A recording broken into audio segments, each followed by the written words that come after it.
சாந்தி. அவ்யக்த சமிக்ஞை 5 अक्टूबर 2024. बाबा சொல்றார், संस्कार मिलन की रास करने के लिए कुछ मिटाना पड़ेगा, कुछ समाना पड़ेगा.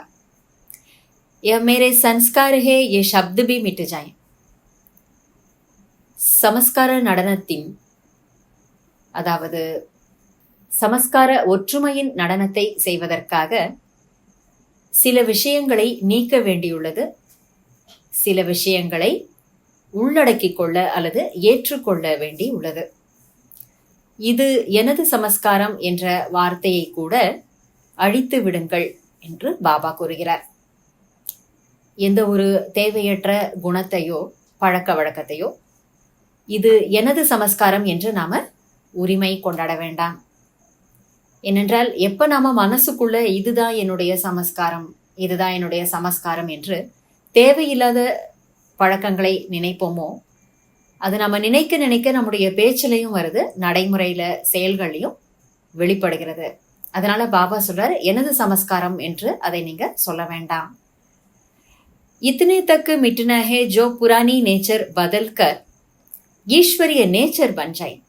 எந்த அளவுக்கு பழைய சமஸ்காரங்களை நீக்கிக் கொள்ள வேண்டும் என்றால், அந்த பழைய சுபாவம் மாறி ஈஸ்வரிய சுபாவமே நமது சுபாவமாக ஆகிவிட வேண்டும். ஈஸ்வரிய சுபாவம், பாபா நமக்கு அவருடைய குணங்கள் என்ன, உதார சித்தம், கல்யாணக்காரி நிலை, பரோபகாரி குணம், இதெல்லாம் பாபாவினுடைய குணங்கள்.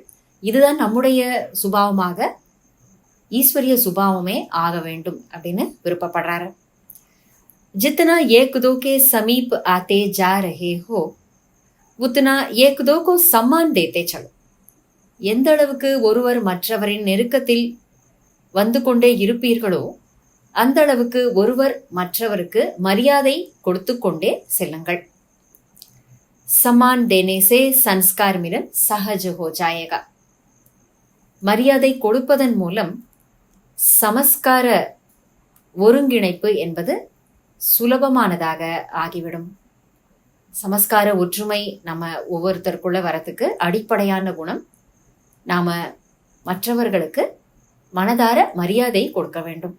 இந்த மரியாதை கொடுக்கக்கூடிய குணம் நமக்குள்ள நல்லா நம்ம வளர்த்து கொண்டாலே சமஸ்காரத்துல ஒற்றுமை வந்துடும். அப்ப பாபாவினுடைய விருப்பத்தை நாம பூர்த்தி பண்ண முடியும். நன்றி பாபா. ஓம் சாந்தி.